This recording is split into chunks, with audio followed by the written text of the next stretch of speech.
Hello, and welcome all. I'm back once again for another video.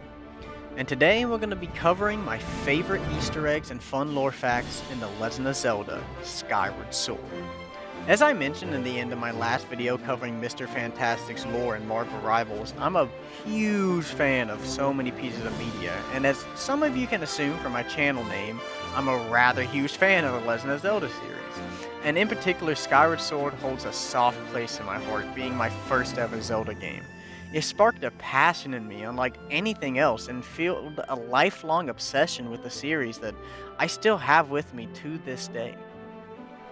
If you're new here, which, looking at the performance of my last video, I can safely say most of you are, please consider dropping a like or comment, as being such a small channel, the smallest things really do help out in the algorithm. But with all that out of the way, let's dive headfirst into my first and favorite Zelda game. Starting with a couple of Easter eggs around the starting area of Skyloft, the Knight Academy, which Link in this game is enrolled in, is home to the dorms of many students, including Zelda's. In the later part of the game, after you've gained access to the claw shots, you can use a secret entry on top of the school to find a way into Zelda's room.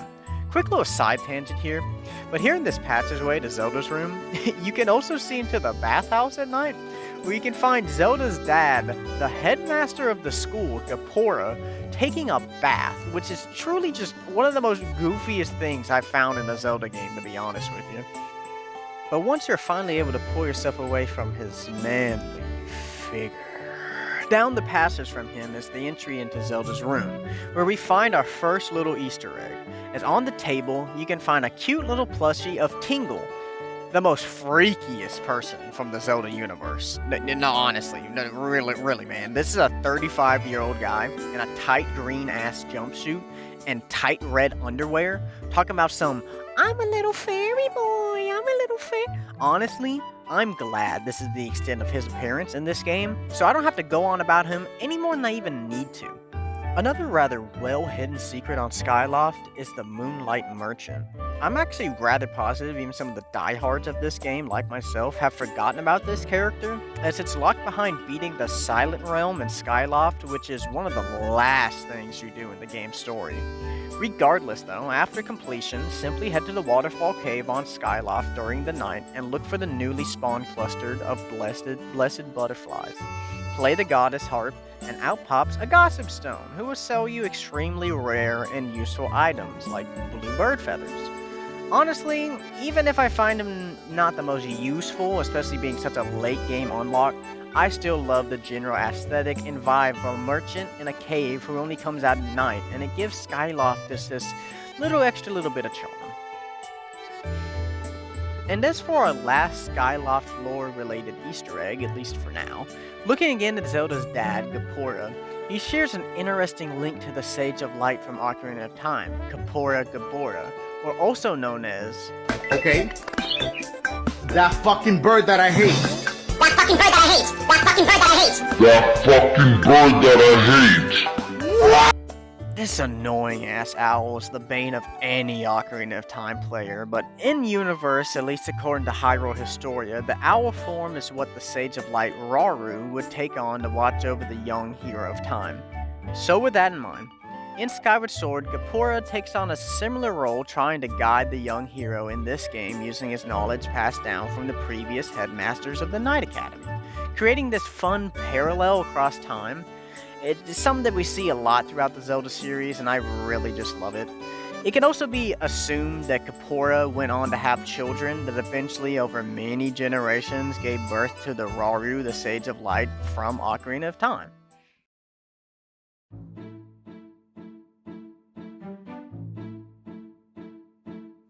But now, let's dive down below the cloud barrier, searching for more Easter eggs down on the surface, which takes us to the lush green forest of Faron Woods. Little side tangent here, but this has got to be my favorite area in the game. The music sucks me in every time I walk into this place, mixed with the beautiful aesthetic of a forest untouched by man, teeming with life, and a cascading waterfall that hides behind a beautifully clear lake. This place truly has the vibe. Our first silly little Easter egg that you can find down here are these little bird enemies that Link can run into in the forest. Most players probably dispatch of these creatures without even a second thought with how easy they are to kill. But if you take a moment and sit still and let them swoop down, after a bit they'll straight up take a fat shit on top of Link's head. I love the fact that some devs went out of their way to implement this silly attack for these otherwise very underwhelming, nothing background enemies. And I think it's still a great example of like how alive and fun this game can make its world feel and how good Nintendo is at that. A real classic Zelda Easter egg can also be found here in Lake Floria, just next to the forest, home of the sacred water dragon. You can find a lot of these little octopus looking guys who are servants to the dragon, and behind a breakable wall you find one all by himself who, in his dialogue about where the water dragon is located, he ends the conversation uttering the iconic Zelda phrase that is almost in every single game: "It's a secret to everybody." A callback originally to the first Zelda, where you can find a secret cave with a moblin who says the same thing, and then it just kind of became tradition in Zelda games to sneak the phrase in somewhere. It's pretty much found in every Zelda game, even in the most smallest little dialogue. It'll be hidden in some of the most smallest places you don't even think to look. It is a cute little Easter egg, and I'm glad they kept it going here. This last Easter egg takes us to one of my favorite spots in the Faron region, the Sealed Grounds. Home to the last remnants of an ancient evil that has been sealed for millennia under the imprisoning spike below. But for this Easter egg, I need to take you almost to in-game territory, so spoilers ahead.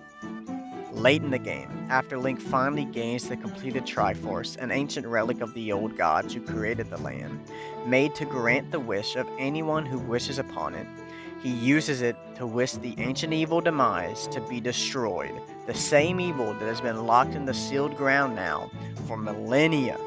But the seal was weakening. A more permanent solution was needed. After making his wish, the goddess statue in Skyloft rips itself down from the sky, lowering all the way past the cloud barrier to perfectly land on the sealed grounds below, finally destroying demise once and for all in their time. So, after this event takes place, the sealed grounds are forever changed, now having the goddess statue and the sealed temple merge, showing how perfectly they fit together.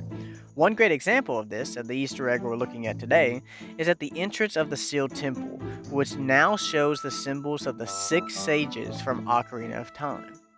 Not only is this a cool reference for hardcore fans, it also helps tie this game with future ones, timeline-wise at least, as in Hyrule Historia, it's stated that the sealed temple at the end of this game eventually became the Temple of Time. Not only does this make sense logically speaking, unlike some things in Hyrule Historia, it's also backed up in-game through this Easter egg of the sages, and the fact that the Master Sword ends up resting in the sealed temple by the end of this game, and the next time in the timeline we see the sword is Ocarina of Time, in the Temple of Time. That's enough for me to hard headcanon that these two places are definitely one the same, and it really does feel like that's what Nintendo was meaning.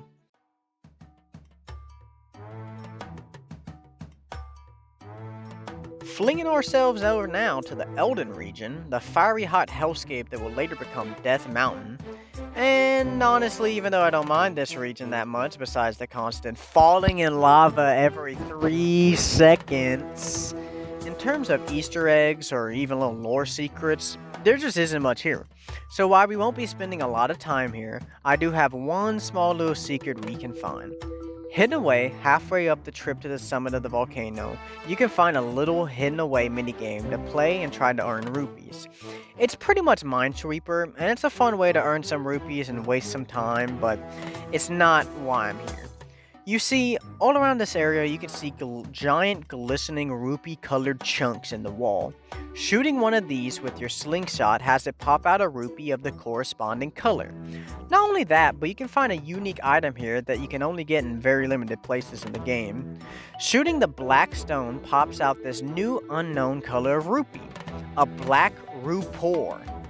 This little bastard somehow reaches into your pocket, takes away 10 rupees from you, which is just like, how? What is this thing? I swear it makes zero logical sense. How the hell do I pick up something and it just makes me more poor? Legitimately, this item just should be feared by all people.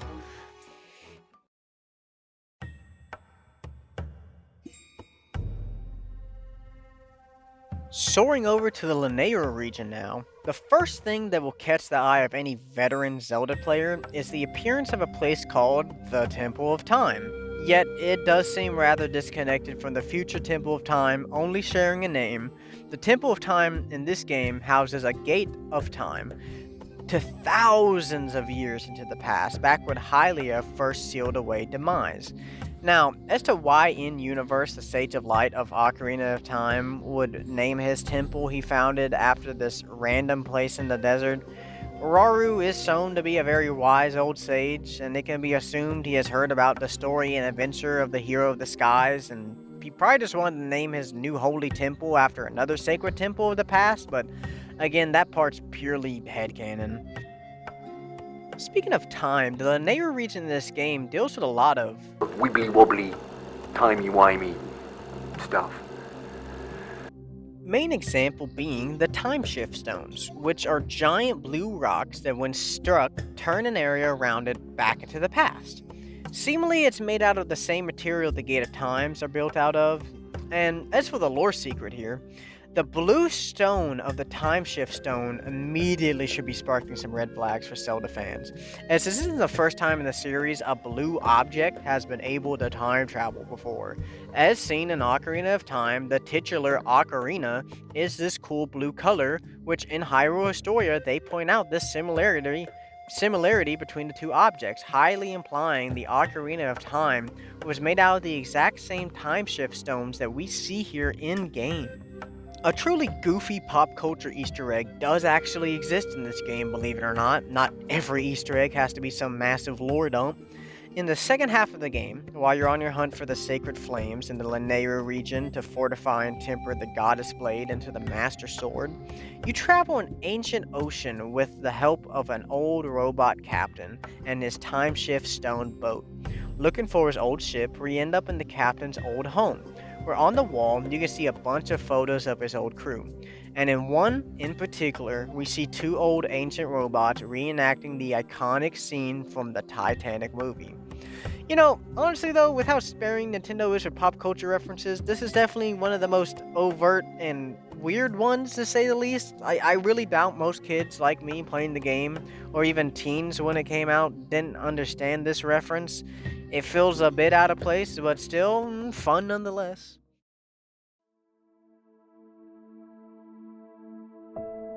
The last couple of Easter eggs I want to show you will require me to go into full spoiler mode, more than I already have, so just to be extra clear, major spoilers ahead for the end of Skyward Sword.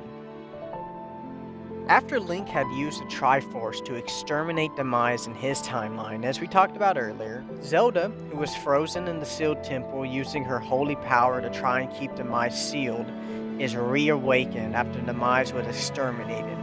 Yet, as we haven't gotten the sweet release of a final boss, you can tell something is about to go wrong. And sure enough, a servant of Demise, Girahim, kidnaps the newly awoken princess using the Gate of Time that's still left in the sealed temple to head back into the past before his master's defeat and use Zelda to resurrect him not long after his initial defeat and sealing by the goddess. I never really got a good chance to talk about Girahim in this video, but for slight added context, this guy is basically your main villain for 80% of the game, hell even 90% of the game, always trying to capture Zelda and try to free the Demon Lord. He's extremely extra, nearly slobbering in Link's ear on a few occasions, and generally fitting the definition of creepy weirdo who needs to take a shower. Seeing as this isn't meant to be a recap video though, let's just jump straight into the Easter eggs now that you've at least got a baseline idea of what's going on by this point in the game. So after a few minutes of Girahim hitting his best Egyptian dance moves and a 1000v1 of so many damn enemies, you make it to Girahim mid-resurrection, then you have a fight, and in the course of the said fight, he ends up being able to bring back the Demon King Demise. And once this dude rose up, he starts standing on business, bro. Straight blasting that.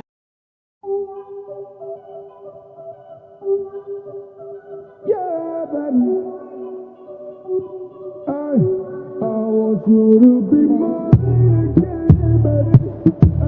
I know my lifestyle is driving you crazy. I cannot see myself without you. It's all a place on you, you know the way to. I go out of my way to please you. I go out of my way to please you.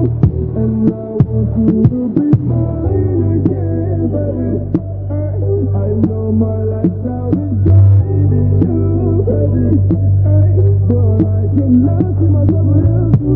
It's all a place on you, you know the way to. I go out of my way to please you. I go out of the way to please you. I say no day, but it's just what it's doing. I'm a young nigga living, coming from the trap. All a nigga know is getting. I ain't chasing no pussy, girl. I'm talking about the digits. Big bank rolls in my pockets, all 50s. Crunch a little check, then I showed you how to triple it. Baby, and two I only want two. I don't give a fuck who can't attach to my face. You don't give a fuck who still looking too good. You fucked on sight. I'm trying to finish this who I started with. The look of this blade is very badass, basically being an evil version of the Master Sword, complete with an upside-down Triforce, the symbol of the gods, basically the equivalent to having an upside-down cross in our world. Its interaction with Demise proves all along that Girahim was the dark counterpart to our companion who lives in our blade, Fi, or 5. Even visually, immediately, you can see the similarities between the designs. Truly tying together this connection makes Demise truly the perfect dark equivalent to Link, even down to his weapon. Our final Easter egg takes place right after all this, as you and the Demon King finally fight for the fate of the world. And as every Zelda game has before, there's a secret item you can use to distract Demise that's completely stupid and should make 0 sense, yet it works. During the fight, pull out your bug net and watch this simple-brained bastard stare at your net like he's just been lobotomized. This calls back to so many Zelda games where a similar effect will happen when taking out random items during boss fights against Ganon, such as in Twilight Princess, using the Frisking Rod on Ganon will also leave him completely stunned staring at it. I really do hope Zelda brings this Easter egg back for future games. As Breath of the Wild onwards, it really seems to have forgotten about it, and honestly that's a huge shame.